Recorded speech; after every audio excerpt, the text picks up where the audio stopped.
देखो यहाँ पे क्या करना, सिद्ध करना है 4 tan स्क्वायर है माइनस 4 सेक स्क्वायर है से -4 लेके आना है। ठीक है, बायां पक्ष से दायां पक्ष आना चाहिए। तो यहाँ पे देखो बायां पक्ष जो है आपका कितना है, 4 tan स्क्वायर है माइनस 4 सेक स्क्वायर है। tan स्क्वायर का कोई मुझे फार्मूला बताओ सेक स्क्वायर के फॉर्म में, या तो सेक स्क्वायर का बताओ tan स्क्वायर के फॉर्म में बताओ। दो फार्मूले होते हैं, कल मैंने लिखाए भी थे। बोलो सेक स्क्वायर बराबर क्या होता है? सेक स्क्वायर बराबर होता है कितना, 1 प्लस tan स्क्वायर ए। क्या होता है? सेक स्क्वायर ए का फार्मूला होता है 1 प्लस tan स्क्वायर ए। तो ये वाला तो ऐसे रहने दो, किसी एक को ही बदलेंगे। फिर यहाँ -4 सेक स्क्वायर की जगह क्या लिखोगे, 1 प्लस tan स्क्वायर ए। बताओ इतनी बात समझ में आई? सेक स्क्वायर का फॉर्मूला 1 प्लस tan स्क्वायर ए होता है, तो जहाँ पे सेक स्क्वायर था वहाँ पे 1 प्लस tan स्क्वायर ए हो गया। अब देखो ये हो गया 4 tan स्क्वायर ए माइनस 4 होगा, और ये माइनस का यहाँ पे भी तो मल्टीप्लाई होगा, तब -4 tan स्क्वायर ए हो गया। ये जितना माइनस में है उतना ये प्लस में है, तो बचा क्या, -4, और ये आपका प्रूव हो गया सर। ठीक है, संरेख का संरेख देखो यहाँ बोला है कि 3 बिंदु संरेख है। तो 3 बिंदु संरेख कब होते हैं, जब फार्मूला होता है x1 y2 minus y3 plus x2 y3 minus y1 और x3 y1 माइनस y2 0 के बराबर होता है। संरेख मतलब कोलिनियर, संरेख का मतलब कोलिनियर। तो x1 है, ये y1 है, ये x2 है, ये y2 है, ये x3 है और ये y3 है। ठीक है, तो x1 की जगह क्या आएगा, y2 की जगह पे 2, y3 की जगह पे 0, x2 की जगह पे 1, y3 की जगह पे 0, y1 की जगह पे y, x3 की जगह पे 7, y1 की जगह पे y और y2 की जगह पे 2 बराबर 0। यहाँ देखो, यहाँ फिर ये कितना हो गया, 2x हो गया। यहाँ पे देखो -y होगा, -y, और यहाँ से देखो 7y minus 14 is equal to 0। तो ये 2x हुआ, 7y में से 1y जाएगा तो कितना y, 6y, और इज इक्वल टू 14। तो यहाँ से 2 कॉमन कर लो, तो x प्लस 2 3 जाओ 6 और ये 14, 2 से कट कर दो, तो x प्लस 3y बराबर कितना आएगा, 7। यही रिलेशन आएगा x और y में। जब ये तीनों पॉइंट संरेख होंगे तो x प्लस 3y बराबर क्या आएगा, 7 आएगा। ठीक है, अगर ऐसा किसका, चांदे का। ठीक है, किसी चांदे का जो परिमाप है वो कितना है, 36 है। तो इसका क्या बताना है, व्यास। चांदा कैसा होता है, चांदा ऐसा होता है, इस टाइप का होता है चांदा। ये हो गया, इसका क्या दिया हुआ है, परिमाप दिया हुआ है। चांदे का परिमाप कितना है, 36। परिमाप का मतलब होता है यहाँ से ये इतना और प्लस ये इतना, ये सारा मिला के ही तो परिमाप होता है भैया। ठीक है, तो इसको मान लो x है, इसको मान लो x है, और इसको क्या बोलते हैं, अर्ध परिधि बोलते हैं। बताओ, इसको सरकमफ्रेंस बोलते हैं इंग्लिश में। ठीक है, तो इसको क्या बोलते हैं, आधी परिधि।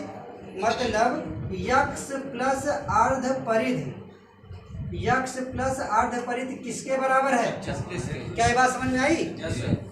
यहाँ तक का x मान लिया, और ये इसको अर्ध परिधि बोलते हैं ना, तो x प्लस अर्ध परिधि किसके बराबर है, 36 की। तो ये हो गया x प्लस अर्ध परिधि का मतलब, परिधि का फार्मूला बताओ, 2πr होता है, लेकिन आधे का पाई और r बराबर 36।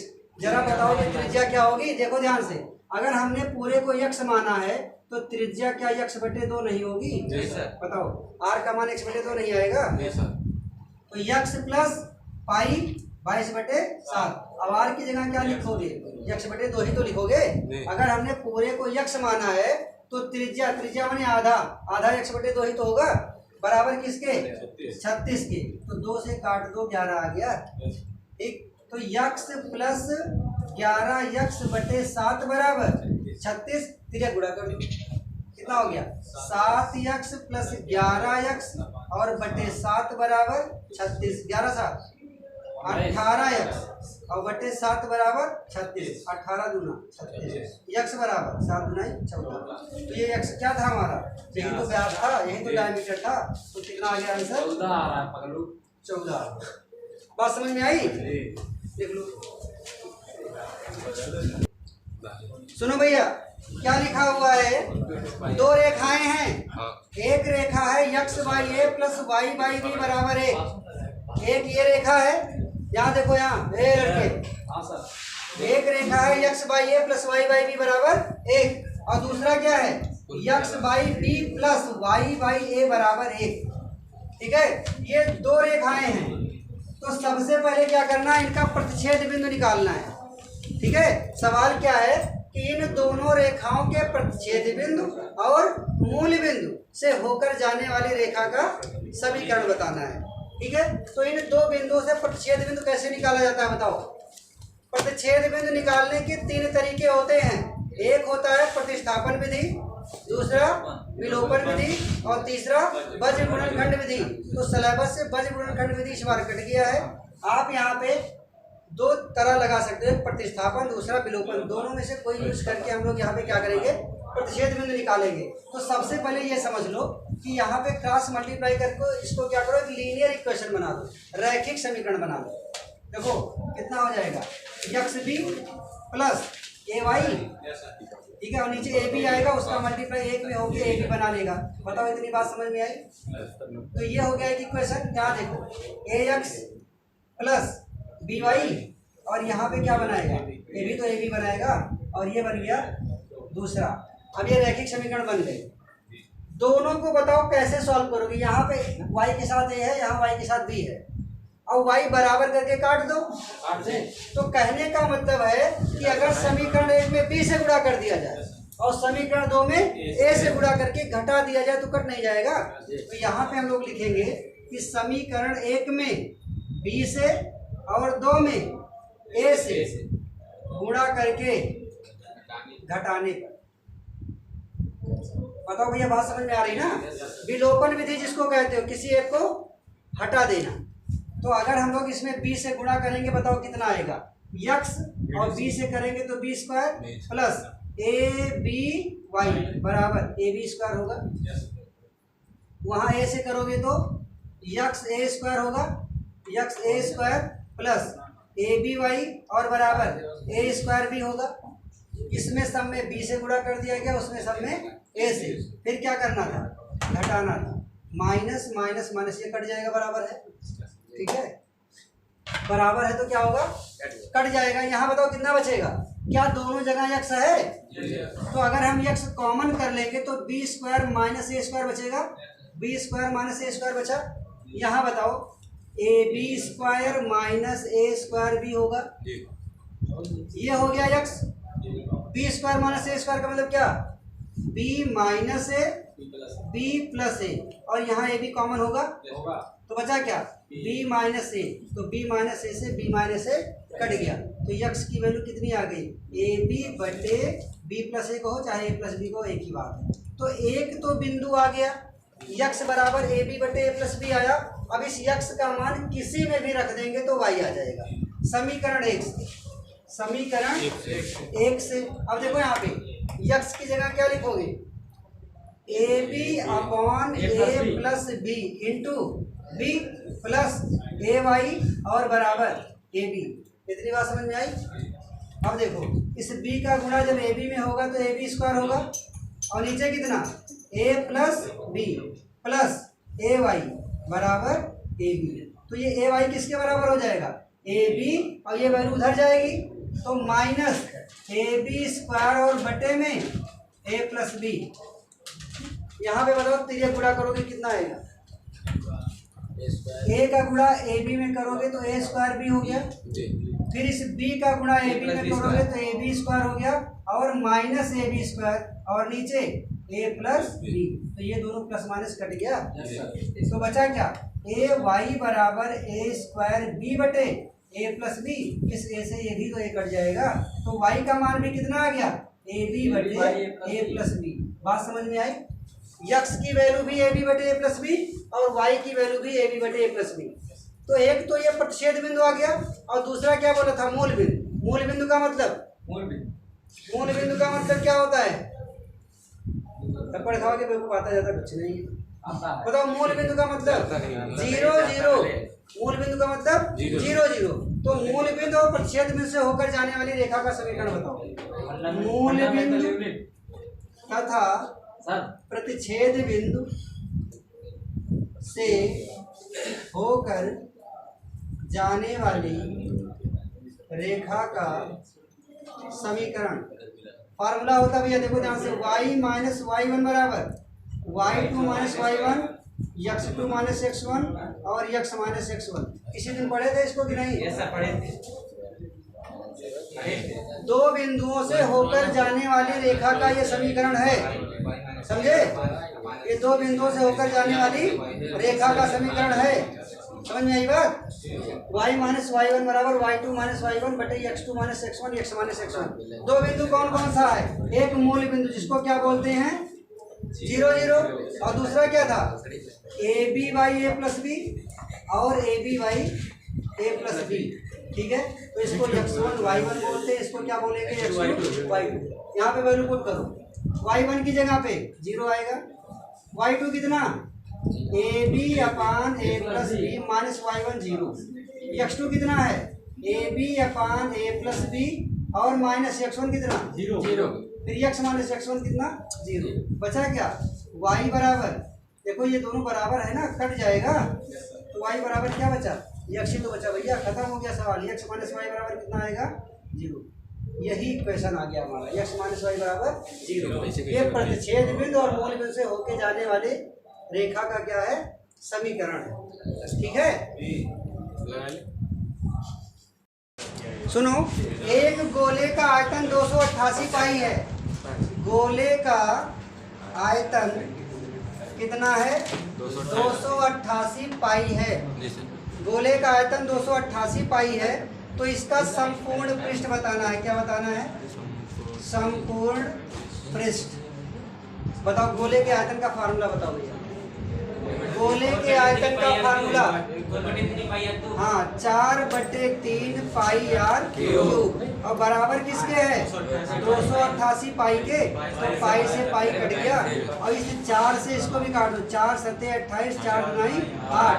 तो आर क्यूब बराबर 3 दूनाई 6 और 3 सत्ते 21। क्या ये 6 की पावर 3 लिखा है? बताओ, ये 6 की पावर 3 लिखा है ना 216। तो आर का मान कितना आ गया? 6 आ गया। अब क्या निकालना है? संपूर्ण पृष्ठ। भैया संपूर्ण पृष्ठ का फार्मूला क्या होता है? संपूर्ण पृष्ठ का फार्मूला क्या? 4 पाई आर स्क्वायर होता है। 4 पाई आर स्क्वायर होता है। तो ये हो गया 4 पाई और आर की वैल्यू कितनी है? 6 गुणे 6। तो 6 छंग 36 चौके, बताओ 4 छंग 24, 4 3 12 और 2 14, 144 पाई वर्ग सेंटीमीटर। ये आंसर आएगा। पाई में यहाँ पे आयतन था इसलिए हमने पाई में ही इसका आंसर लिख दिया। ठीक है, तो आंसर आप पाई में भी निकाल देना पेपर में, तो गलत नहीं होगा।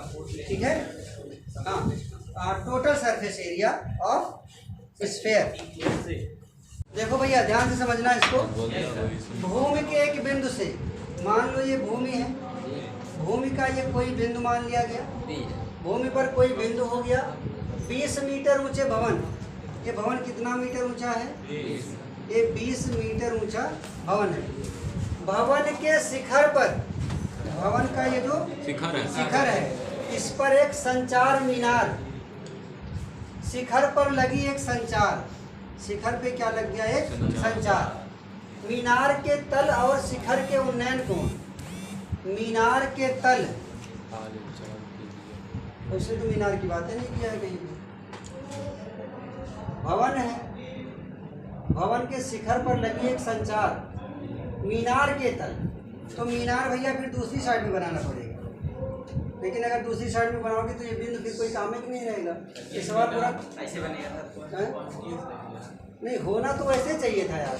लेकिन यहाँ पे तो मीनार भी बोल दिया, संचार मीनार। इसको संचार मीनार थोड़े बोलते हैं। संचार तो कोई टावर वगैरह होता है ना। चलो ठीक है, कोई बात नहीं। यहाँ से अगर देखो तो 45 और 60 अंश का कोण बनाता है। जैसे मान लो इस बिंदु पे 45 अंश का कोण बना रहा हो और इस बिंदु पे क्या कर रहा हो 60 अंश का कोण बना रहा हो, ठीक है। लेकिन यहाँ पे जो लिखा ना एक संचार मीनार, ठीक है, ऐसे नहीं होना चाहिए था। संचार मीनार नहीं होता है। मीनार तो होता है जो किससे बड़ा होता है, भवन से बहुत बड़ा होता है। मीनार जो होता है वो भवन से बहुत बड़ा होता है। तो इसको केवल एक संचार वो होता है, संचार का टावर होता है, ठीक है। तो संचार टावर जब लगा दिया जाता है छत पे तो उसकी ऊंचाई जो होती है वो बहुत बड़ी नहीं होती, ठीक है। इसीलिए इसको क्या करा जाता है, छत के ऊपर लगाया जाता है। और ध्यान समझना, तो 20 मीटर ऊंचा कोई भवन था, 20 मीटर ऊंचा कोई भवन था, इसके ऊपर एक संचार लगा है, मीनार नहीं। मीनार वर्ड समझ में नहीं आ रहा, केवल क्या लगा है, कोई संचार उपग्रह, कोई संचार साधन लगा है जहाँ से मान लो कोई टावर वगैरह जहाँ से पकड़ता है। फिर क्या लगा है कि इस वाले बिंदु से कितना डिग्री का कोण बना रहा है, 45, और इस वाले से 60 अंश का कोण बना रहा है। तो ये बताना है मुझे कि ये जो मीनार लगी हुई है, जो संचार मीनार लगी हुई है, उसकी ऊंचाई कितनी आएगी, ठीक है। तो यहाँ पे देखो इसका नाम लिख लो, ए बी सी और डी। तो कितने समकोण त्रिभुज बन रहे हैं, दो।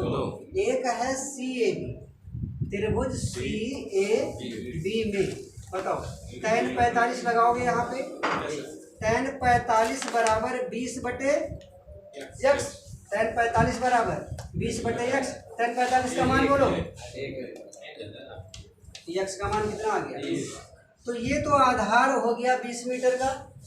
दूसरा त्रिभुज क्या है, ए डी बी। त्रिभुज कौन सा है, ए डी बी। तो यहाँ पे कितने डिग्री का एंगल, 60 अंश का। तो tan 60 बराबर, अब ये पूरी ऊंचाई है, मतलब h प्लस 20, h प्लस 20 और नीचे कितना x, क्योंकि tan के फार्मूले में लंब बटे आधार होता है। एक बार लंब बटे आधार ये हुआ 20 बटे x, अब यहाँ तक लंब आएगा ना, मतलब h प्लस 20 बटे x। tan 60 का मान बताओ, √3 बराबर h प्लस 20 बटे और x का मान कितना है, 20। इसे गुणा कर दो, 20√3 बराबर h प्लस 20, ठीक है। अब यहाँ पे समझना, ये h बराबर कितना हो जाएगा, 20√3 माइनस 20 होगा। h का मान कितना होगा, 20√3 माइनस 20, इसका 20 कॉमन होगा तो √3 माइनस 1 हुआ। लेकिन सवाल में लिखा है कि √3 की वैल्यू 1.73 होती है। कितनी, √3 की वैल्यू 1.73 होती है। तो 1.73 माइनस 1 हो जाएगा, घटाओगे तो कितना आएगा भैया, 0.73, केवल आएगा 0.73। बताओ आएगा, 2 से मल्टीप्लाई कर दो तो 2 तिहाई 6 और 2 सते 14 और 2 के बाद डेसिमल लग जाएगा, मतलब ऊंचाई 14.6 मीटर की होगी, ठीक है। आ रहा है, ठीक है। यहाँ पर क्वेश्चन है बच्चों कि एक मीनार है जो h ऊंचाई की है, एक मीनार है जो h ऊंचाई की है, और यहाँ पे इसके शिखर पे, ये जो मीनार है इसके शिखर पे 1 मीटर ऊंचाई का एक कोई व्यक्ति खड़ा हुआ है, ठीक है। तो इस मीनार का जो शिखर है वो घूम के किसी बिंदु पे अल्फा डिग्री का कोण बना रहा है, और यहाँ पे ये जो लड़का खड़ा हुआ है वहाँ से इसी बिंदु पे बीटा कोण बना रहा है। तो यहाँ पे मुझे ये सिद्ध करना है कि h बराबर k sine alpha cos alpha plus beta by sine beta होगा। तो यहाँ पे देखो एक त्रिभुज मैंने सपोज कर लो ये मान लिया ए बी सी, तो त्रिभुज ए बी सी में tan अल्फा यूज करेंगे। तो tan अल्फा बराबर लंब बटे क्या होता है, लंब बटे आधार होता है, मतलब h बटे x हो गया। तो यहाँ से अगर हम तिर्यक गुणा करेंगे तो x tan अल्फा बराबर h हो गया, मतलब x की वैल्यू h अपान tan अल्फा हो गई, ठीक। दूसरी चीज डी बी ए में जो दूसरा समकोण त्रिभुज है वो डी बी ए, ठीक। तो यहाँ से क्या लिखेंगे हम लोग, tan बीटा लिखेंगे। तो tan बीटा बराबर यहाँ पे देखो लंब हमारा k प्लस h आएगा, तो लंब बटे आधार, आधार आपका x ही है, ठीक है। अब यहाँ पे अगर तिर्यक गुणा करेंगे तो x tan बीटा बराबर k प्लस h हुआ, मतलब x बराबर k प्लस h बटे tan बीटा। अब देखो इस इक्वेशन में x की वैल्यू ये है और इस इक्वेशन में x की वैल्यू ये है, तो अगर दोनों में इसका बायां पक्ष बराबर है तो इसका दायां दायां पक्ष भी तो बराबर होगा। ठीक है, तो यहाँ पे हम लोग लिखेंगे समीकरण 1 तथा 2 से क्या लिखेंगे, एच बटे tan अल्फा बराबर k प्लस एच बटे tan बीटा। अब यहाँ पे क्या करना है, तिर्यक गुणा कर दो, तो ये हो गया एच tan बीटा बराबर के साथ tan अल्फा और प्लस एच के साथ भी tan अल्फा, ये इसके साथ हो गया और के साथ tan अल्फा और एच के साथ भी tan अल्फा। अब ये एच वाला टर्म ये है, एच वाला टर्म ये है, इसको एक तरफ कर लो, तो ये हो गया एच tan बीटा। तो अगर एच कॉमन करेंगे तो tan बीटा माइनस कितना हो जाएगा, tan अल्फा, और बराबर क्या बच रहा है, के tan अल्फा। ठीक है, अब देखते हैं यहाँ पे, तो एच बराबर कितना हो जाएगा भाई, ये के tan अल्फा और नीचे कितना आ गया, tan beta minus tan alpha.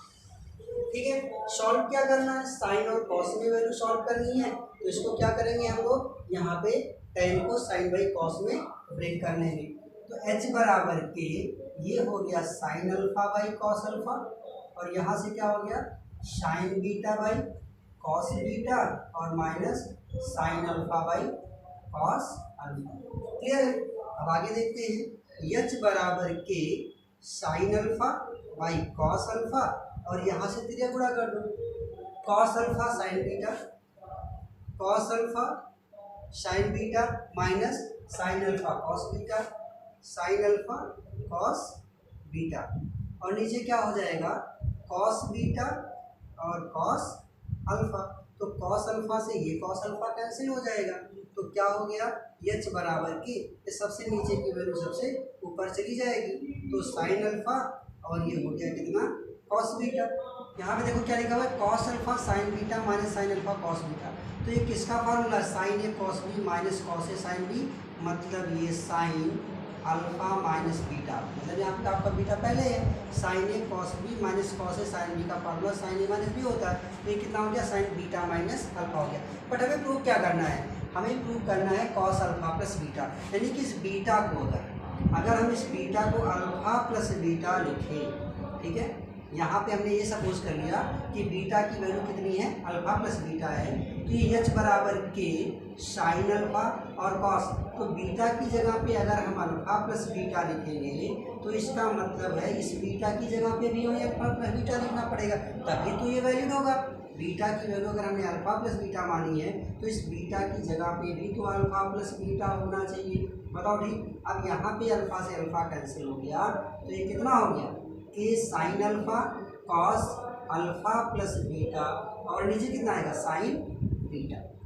Clear है स्टूडेंट, ये आपका सवाल प्रूव होता है कि जो मीनार की ऊंचाई है वो के sine alpha cos alpha plus beta upon sine beta हो।